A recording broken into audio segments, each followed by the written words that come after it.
Olá, tudo bem? Continuando a análise dos enunciados da súmula do Supremo Tribunal Federal, falo agora do enunciado vinculante de número 17, o qual nos diz que, durante o período previsto no parágrafo 1º do artigo 100 da Constituição Federal, não incidem juros de mora sobre os precatórios que nele sejam pagos. Algumas observações importantes sobre esse enunciado muito relevante.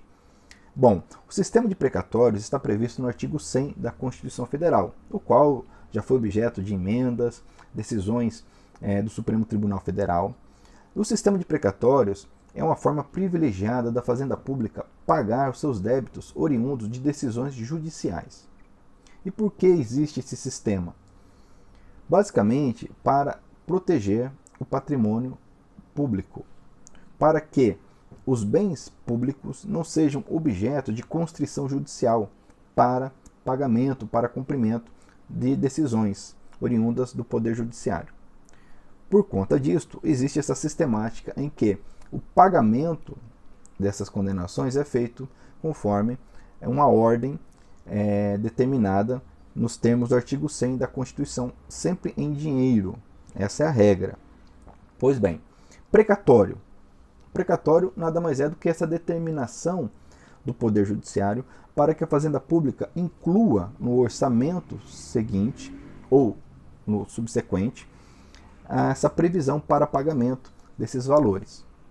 O artigo 100 ele possui nada mais, nada menos do que 20 parágrafos, a boa parte oriunda de emenda, porque esse é um assunto de grande relevância e que traz aí algumas polêmicas. Há quem defenda esse sistema, há quem critique, mas vamos nos ater aqui sobre os chamados juros de mora previstos no parágrafo 5º. Então, primeira observação importante, apesar do texto da súmula vinculante 17 fazer referência ao parágrafo 1º do artigo 100, atualmente esse texto está no parágrafo 5º do mesmo artigo, que diz o seguinte: é obrigatória a inclusão no orçamento das entidades de direito público de verba necessária ao pagamento de seus débitos, oriundos de sentenças transitadas em julgado, constantes de precatórios judiciários apresentados até 1º de julho, fazendo-se o pagamento até o final do exercício seguinte, quando terão seus valores atualizados monetariamente.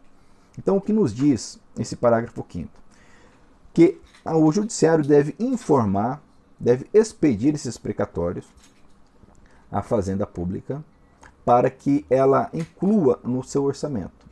Sendo feito essa comunicação, essa ordem até 1º de julho, o pagamento deverá ser feito até o último dia do exercício subsequente. Então, por exemplo, estamos em 2021.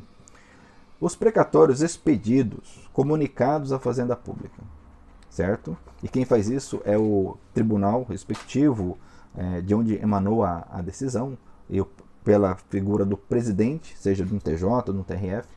Então, é feita essa ordem à Fazenda Pública.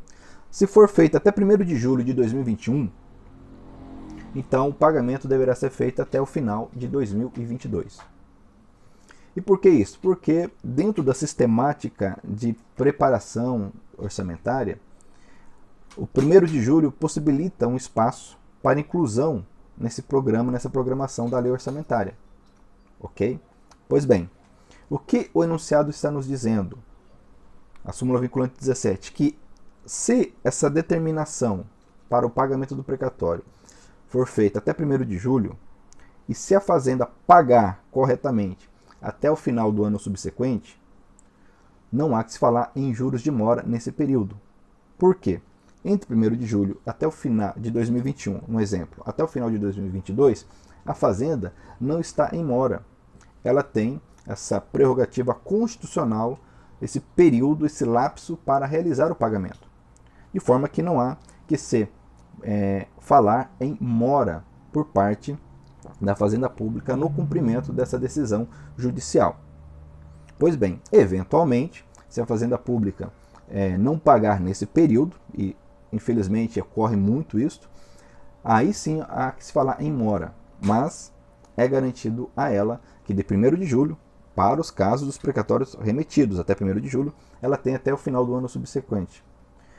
Se o precatório for enviado depois de 1º de julho de 2021, Então, o precatório poderá ser pago até o final de 2023, que também não há que se falar em mora nesse caso.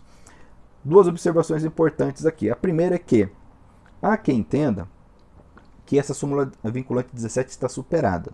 Ela continua sendo aplicada pelo Supremo. Cito aqui o recurso extraordinário 577.465 de 2016, de lavra da relatoria da ministra Rosa Weber, ok? Porém, alguns ministros já manifestaram de uma forma ou outra a superação desse entendimento com base no parágrafo 12 do mesmo artigo 100, parágrafo 12 que é posterior, fruto de emenda. De acordo com o parágrafo 12, essa interpretação, ele então determinaria a ocorrência dos juros de mora durante todo o período. Então diz o início aqui do parágrafo 12. A partir da promulgação dessa emenda constitucional, a atualização de valores de requisitórios após sua expedição até o efetivo pagamento deve ser realizada. E para fins de compensação da mora, incidirão os juros simples. Então há essa interpretação que essa compensação da mora através de juros simples abrangeria todo o período. Mas, como eu disse, a súmula vinculante 17 continua vigorando. Outra importante observação é um extraordinário em repercussão geral, o de número 579.431 de 2017, que está no informativo 861, nos diz que incidem juros da mora entre a data da realização do cálculo e da requisição do precatório. Então, uma vez que transitou em julgado, é feito o cálculo, feito esse cálculo, começa a correr o juro de mora. Ok? Até quando? Até a requisição do precatório. Feita a requisição, deve-se aguardar o prazo constitucional e durante esse prazo não corre juros de mora. Perceba que são períodos diferentes. Então diz aqui, incidem juros da mora no período compreendido entre a data da realização dos cálculos e da requisição de pequeno valor ou do precatório. Então é da lavra do ministro Marco Aurélio de abril de 2017. E o STJ, também a Corte Especial, no RESP 1.150.549, traz esse mesmo entendimento. Isso está no informativo 617. Ok? Então, fazendo uma pequena linha do tempo, transitado em julgado, a condenação contra a fazenda pública, feito o cálculo, começa a correr juros de mora. Esse cálculo correrá então até a requisição.